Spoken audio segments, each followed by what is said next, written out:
Hey there, everybody. Welcome to the only podcast post-game edition. We're coming to you right after Michigan State's 60-54 victory over number 2 seed Virginia to advance to the Sweet 16. It's MSU's second NCAA tournament victory over the Cavaliers in as many seasons.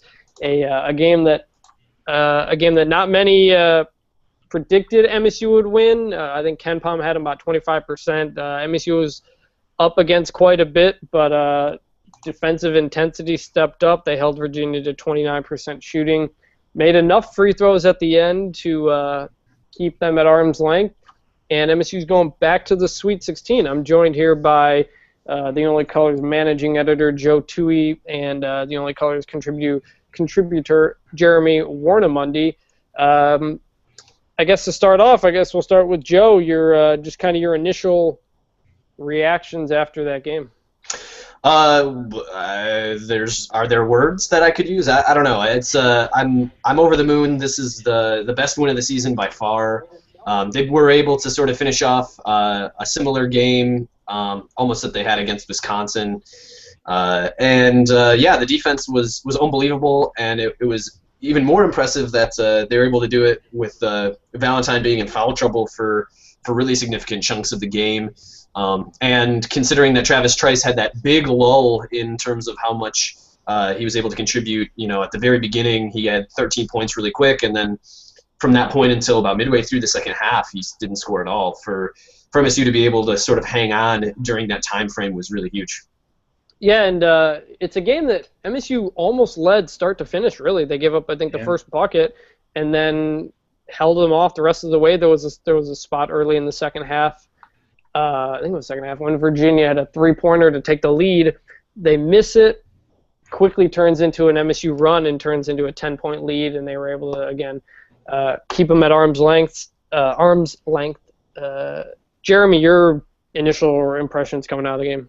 Yeah, I thought that start was huge, like Joe mentioned, with Travis Trice playing the way he did early, because making Virginia play from behind the whole game, that's the best-case scenario for Michigan State. So I think that was huge. And then I'm not sure how they were able to hang on when Trice was, not as effective. He missed like 6 straight shots, I think, and Valentine wasn't on the floor. But, guys like Forbes came in and hit a couple big shots. And the defensive effort, I think, like you mentioned before we started, Chris, I think that was the big thing for MSU. That was pretty fun to watch defensively, even if part of it was Virginia missing some open three-pointers and stuff too. But I guess that's what you got to force Virginia to do and hope that they do miss those.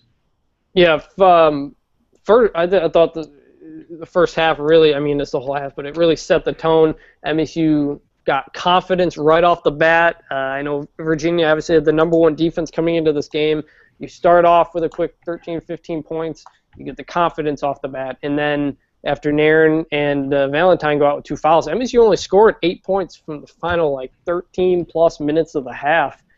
Yet they still held the lead, and it was all because of that defense. And there was a long stretch there where you had guys like Clark and Ellis in the game at the same time, and Trice was the only ball handler for most of that first half and even much of the second half, really. And the half-court offense really struggled because of it, but they were able to do just enough offensively and not let up a single bit defensively. If you add the shooting percentages of Virginia over the last 2 years in these games, it totals about 65%. It's 29% last year and 35% last year, 29% this year. Virginia only goes 2 for 17 from 3, and one of those was in the final minute. Of course it was in the final minute, by the way. What is that now? Like 157 for 157 on last minute threes for MSU opponents now? Somebody did the math not too long ago. They found it was like about 50% that opponents were shooting above 50% from 3 within the final minute against MSU. So. Yeah. So looking at the comments here, if you guys are listening, you can in the comment section on TOC ask us questions, react, do whatever. We'll kind of make this interactive. SGT Sparty asks all of us, defensive MVP. It's really hard to pick one. I will say a guy who stuck out to me was Bryn Forbes. Yeah, I was thinking that too. He played a lot in the first half with Nairn and Valentine out. He had to be a top defender and the number 2 ball handler, and he did really well. You look at the growth he's made on the defensive side of the ball. This probably is one of his best defensive performances of the year. He was tied for the MSU lead in defensive rebounds at halftime. He stuck out. If I had to pick one, I don't know. I might put Nairn up there too. He was locking down, but he also was in and out a lot because of fouls. Right. So I don't know. What do you think, Jeremy? Yeah, I would have to go with Forbes too. He played 10 more minutes than Nairn did.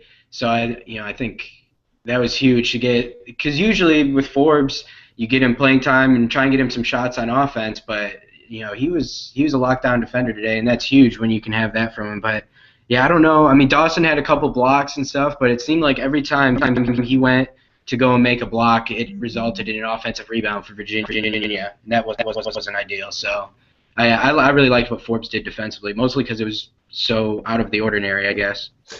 Yeah, I'd go with Dawson there, especially right at the beginning of the game. I thought that he was really key, getting some block shots in getting out to that lead, and then I thought when he came out for Marvin Clark, that's when Virginia made their little first run. Seemed like the defensive intensity sort of ratcheted down a little bit. But yeah, I mean, Forbes is head and shoulders above where he was previously. But I do think that Dawson was sort of important. What was really interesting too was Izzo was able to go for a short stretch in the late second half with a lineup of Tum Tum, Travis, and Bryn Forbes all at the wing, and Virginia didn't try to exploit that by posting up Brogdon. I mean, there's a lot of talk on the telecast about Brogdon being able to post up on smaller guards, and that just didn't happen, which I thought was interesting. I thought with the length that Virginia had on the perimeter that they should have been able to exploit that a little more than they did, but it was pretty interesting. Yeah, Jeremy, you mentioned Dawson. Whenever he seemed to contest a shot, Virginia would always get the defensive rebound. I mean, Dawson had 7 defensive rebounds by himself. The team had 25, so that's more than a quarter of all the defensive rebounds coming from him, and no one had more than 3. So you're right on that. And MSU did play some lineups with Clark and Dawson and a big man where it put Dawson up at the 3. And that really did take him away from the defensive glass. And honestly, that's what kept Virginia as close as it was. They're not that good of an offensive rebounding team, number 82 in the country. And MSU is always typically good on the defensive glass. But that's what kept them around that, and MSU's missed free throws. Though Virginia did miss their fair share of free throws, so it wasn't free throws weren't necessarily the difference. But they were getting punished on the glass. Schilling only 2 defensive rebounds. Costello had 3, and Clark had 1. So you've got guys like Valentine and Forbes, Trice having to pull in defensive rebounds. Yeah, it was a really physical game. I mean, that was really interesting to see. I had no idea where some of those Virginia guys were coming from, and typically teams that are trying to stop their opponents from getting out in transition, like Virginia does, aren't able to be as good on the offensive glass as they were, because you have to make some decisions about how many guys are we going to send to the offensive boards, how many guys are we going to send back on defense, and for them to basically do both. Other than that short stretch in the first half, Virginia did a very good job of stopping MSU from getting out in transition, which sort of bogged the whole game down, which is their whole strategy, right? But yeah, that was pretty fascinating. Yeah, and when Trice was the only ball handler for 10+ minutes in the first half, that also limits what they can do, because he can't really pass. They can't really get passes going down the break. But there were a number of Virginia defensive rebounds where they didn't really send anybody to the glass, and it just kind of got batted around, or MSU knocked it out of bounds, or Virginia had 1 guy there and he beat 2 MSU guys. That was had to be a discouraging performance. But I will say, in terms of on-ball defense, I thought Schilling and Costello both played pretty good, all things considered. Costello played really well in the Georgia game, and Schilling was non-existent. But in terms of their on-ball defense, until the whistle started coming, I thought it was pretty good. Yeah, I think part of the offensive rebounding for Virginia too might have had to do with the way Michigan State was rotating so well defensively, but then some guys were out of position to rebound after two guys might have gone to contest a shot or something like that. So I think that kind of hurt a little bit too. But I was surprised because I thought Virginia was going to sell out trying to get back, like Joe mentioned. Yeah, and in the first half, I don't know if they had a fast break bucket other than the very early stretch where there was a Dawson block that led to a Trice dunk, and then a turnover that led to a Trice layup. I think Yeah. that might have been the only thing they did in the first half in the fast break, and because that's what Virginia does. I said that I don't know if I mentioned it here today, but the Virginia team seemed to match every single weakness that MSU had. They were long in the backcourt. They cleaned up the defensive glass. They prevented you from getting out on the break, and those are things that MSU typically relies on. And you add in what they did on the offensive glass, and you would think Virginia's got it, but MSU's defense, I'm sure Izzo will say it, this was by far their best performance of the year. Everybody seemed locked in. Another guy who actually I thought played some underrated defense in the first half was Marvin Clark, who had a number of good switches and help plays on screens when Costello or someone would get out of place on a switch, and Clark helped quickly, prevented an easy layup, and it resulted in a kick out. So he was another guy who played really well in defense. I mean everybody played well in defense. I don't think there was anybody who was a liability on defense at all, and that's I thought that was obviously by far the biggest key to the game. What did you think, Joe? What did you think coming into the game was going to happen, and compared to how it played out? Well, I just didn't expect Virginia to shoot so poorly from three. I mean, they shot like 11% or something from three. Yeah, exactly. And that was huge. I mean, and a lot of those threes that they took were wide open. Justin Anderson, who normally shoots 47% from three, went 0 for 4. Parantes, who's like a 37% three-point shooter, went 0 for 4. Malcolm Brogdon, who's a 35% three-point shooter, went 1 for 6. Like, that was huge, and there were times when I thought Virginia got open looks from three, and a three would have really changed the game, the complexion, because there were some times when Virginia got the lead down to about 4, and I thought that a three that they could have hit in those situations would have really put a lot more pressure on MSU. That was big, and then we shot 50% from three. I mean, that was huge as well. I expected us to do a little better on the offensive boards, and that didn't happen. We also didn't have as many assists per field goals made as I thought, and Trice was huge in that. I mean, just sort of taking over at times and forcing shots up, and some of them went down and some of them didn't. But that was sort of necessary, and Virginia sort of makes you do that. So yeah, I thought ultimately it was as ugly as I expected. I didn't expect us to be quite so good defensively.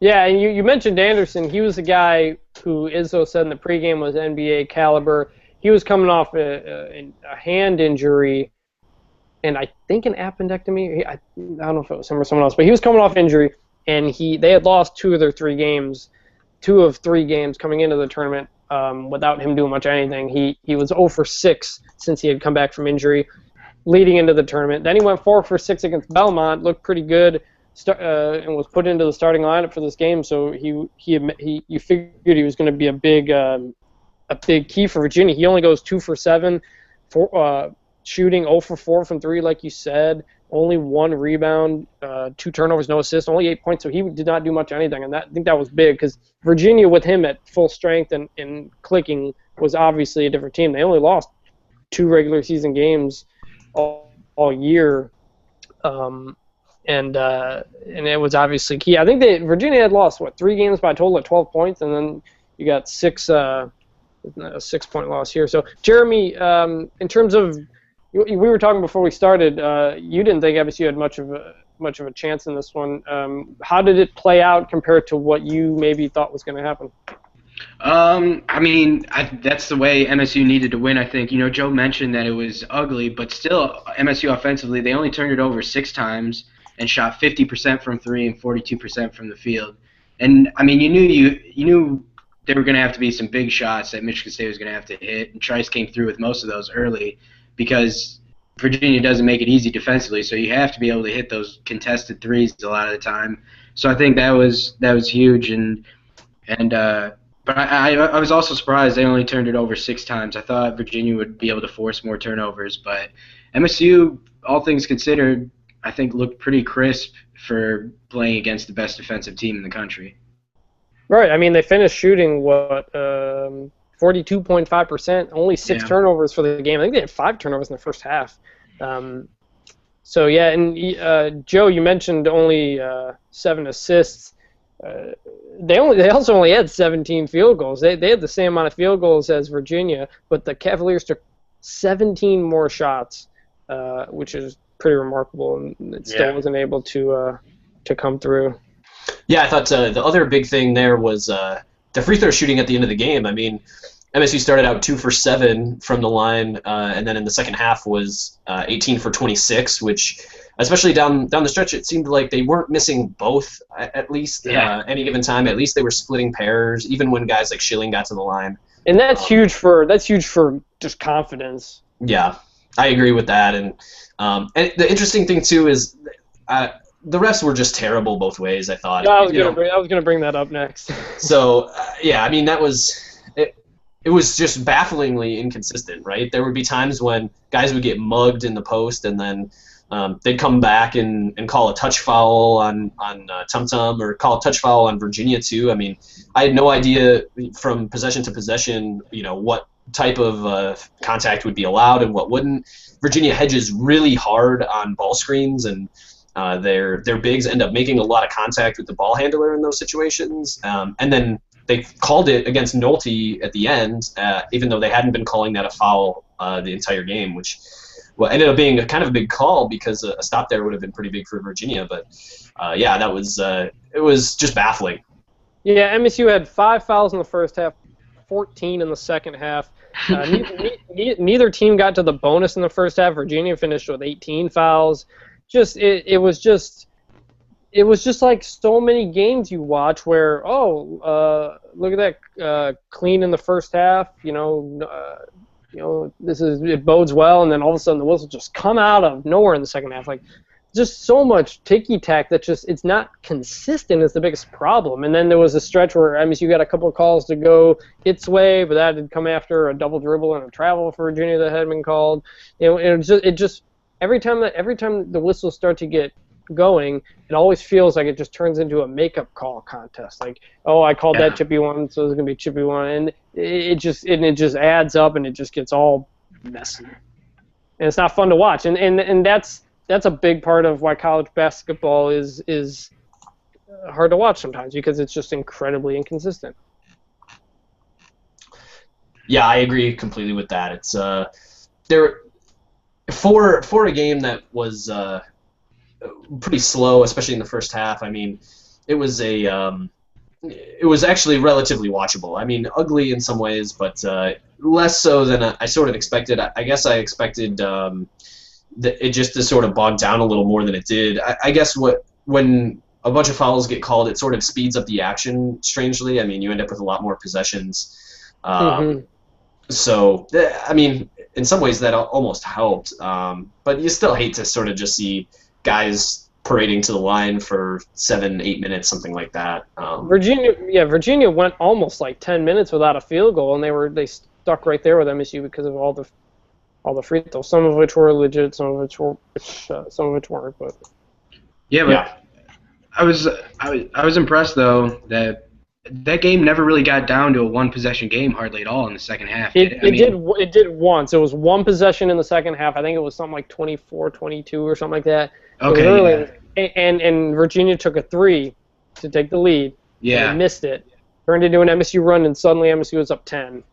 And it never got down to it again. So I think Virginia looks, Joe, to your point, I think Virginia looks uglier when they're playing a game that doesn't involve your team and you're not as focused on the switches and the movement and stuff like that, where as opposed to where if it's like your team, you're watching intensely and it never feels as ugly as it does if you were a a neutral observer, I think. Yeah, that's a good point. Other thing that was interesting to me when I was researching Virginia before this game was they're pretty young. I mean, they play a lot of juniors.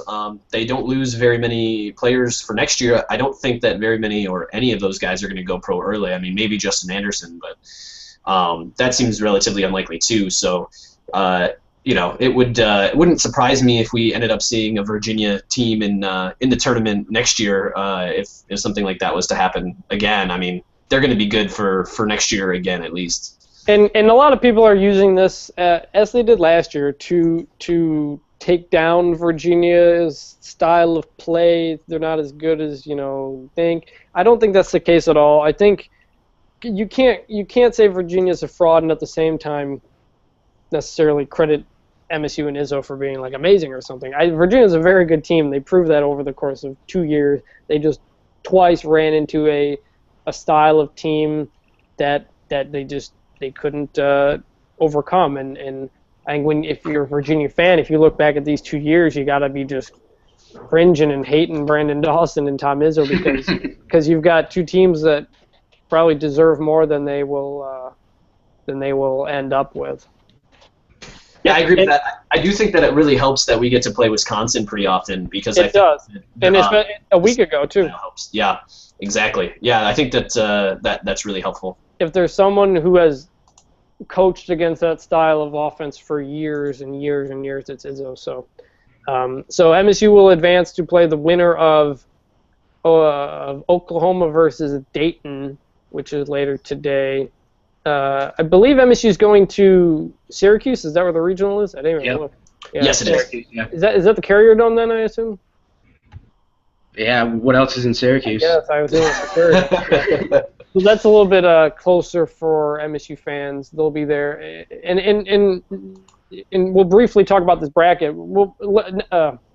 Next week, later in the middle of the week, we'll talk more about the matchup and stuff and who they're playing. But this bracket, in the span of 15, 18 hours, really opened up. NC State took down number 1 seed Villanova, and MSU takes down 2 seed Virginia. So there'll be no 1 or 2 seed in the Sweet 16 in this bracket, which suddenly opens up. And if you're MSU, you got to feel good about how you're playing and the potential teams you're going to face. I have Villanova going all the way to the championship game. So,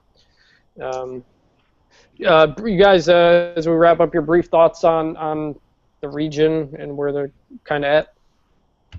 Joe? Yes, so I just asked Matt if he could update his log 5 for the East region. I don't think that, and I said this in my preview for the game too, but I'm not totally sure that it's going to be as much of a cakewalk as some analysts have said. I mean, even Charles Barkley said, whoever wins this game is who I have in the Final Four. I mean, Oklahoma is no joke, and even outside of Oklahoma, Northern Iowa and Louisville both can definitely make a run here. I mean, it obviously opens up significantly. I think we've talked about on the pod for basically the entire year that there's probably between 6 and 8, depending on how you feel about a couple teams, super elite teams, and this was one of the 4 brackets that had 2 of them, and so for those 2 teams to be out, it opens it up significantly, but that doesn't mean that other teams aren't pretty good. This is the biggest win. This is the best win of the season for this MSU team. I mean, not just in terms of quality of the opponent, definitely the best win. And the second is Maryland, and then the third is Ohio State, maybe. I mean, this team really lacked, really big quality wins. So, beating a team like Oklahoma in the next round would be the second best win for this team on the entire season. I mean, there's no guarantees, and we were talking about how there was no guarantee that this MSU team would beat Georgia in the first round. I mean, right. You have to be pretty excited about Tom Izzo in March, but at the same time, like there's some pretty impressive teams out there still left to take down. And you look at what happened a year ago after they beat Virginia. You kind of figured MSU. I was there in New York. I was covering the game. I kind of figured MSU was about to go to the Final Four, and then UConn just did what they do and end up winning the national championship. So you never know. You still got to win 2 tough games against good teams, and but it's certainly of all the games you had to figure this is the toughest. But again, we've said all year this MSU team can beat anybody and lose to anybody. But with the way they've been playing over the last couple of weeks, you have to figure they're playing their best ball, so they would have as good a chance as any. A couple questions here. Green96 asks, if a hen and a half lays an egg and a half in a day and a half, how long will it take a peg-legged monkey to stop out all the seeds of the dill pickle? I don't know. I'm confused. I was confused just reading that. So, is Izzo's use of Valentine down the stretch? You could tell after Valentine got that fourth foul that Izzo was going to save him for free throws. He wasn't going to risk, based on which I understood. The auto bench kind of hurt him in the first half and in the second half, but I understood holding Valentine out just because of how much he trusts him at the free throw line, and it did come through. So, Jeremy, brief thoughts on the region and where MSU stands right now? Yeah, I think Oklahoma scares me more than any other team, just because Buddy Hield is obviously very good at scoring the basketball from everywhere basically, and then Oklahoma's big too. They got some big guys down low that I think could give MSU troubles too. I just think Oklahoma's a pretty good team, better than I thought before I kind of watched them this weekend. So I'm a little concerned about them, but on the up top on the bracket, I think Northern Iowa might be the best team left up there, the way they shoot the ball. So I don't know. I think it comes down to Michigan State and Oklahoma for me, but I don't know. We'll see. Yeah. Louisville doesn't scare me as much as they would have last year. Yeah, in the end, MSU takes out the number 2 seed. A bad matchup, despite only getting 4 points from Denzel Valentine. And pretty much riding Trice and Dawson, as last year they rode Dawson and Payne. So that's going to do it for us here. We'll have another podcast up. We'll just do one in the middle or later in the week to preview whoever the opponent is and kind of where things stand. Also, if brief comment on hockey, if you weren't paying attention, they lost to Michigan 4-1 on Saturday in the Big Ten tournament. Or Friday they lost, and their season is done. Minnesota beat Michigan. Won the Big Ten championship. They're going to the NCAA tournament to represent the Big Ten. So that's going to do it here for Joe and Jeremy. Thanks, guys, for listening, and we will talk to you guys sometime this or next week. See ya.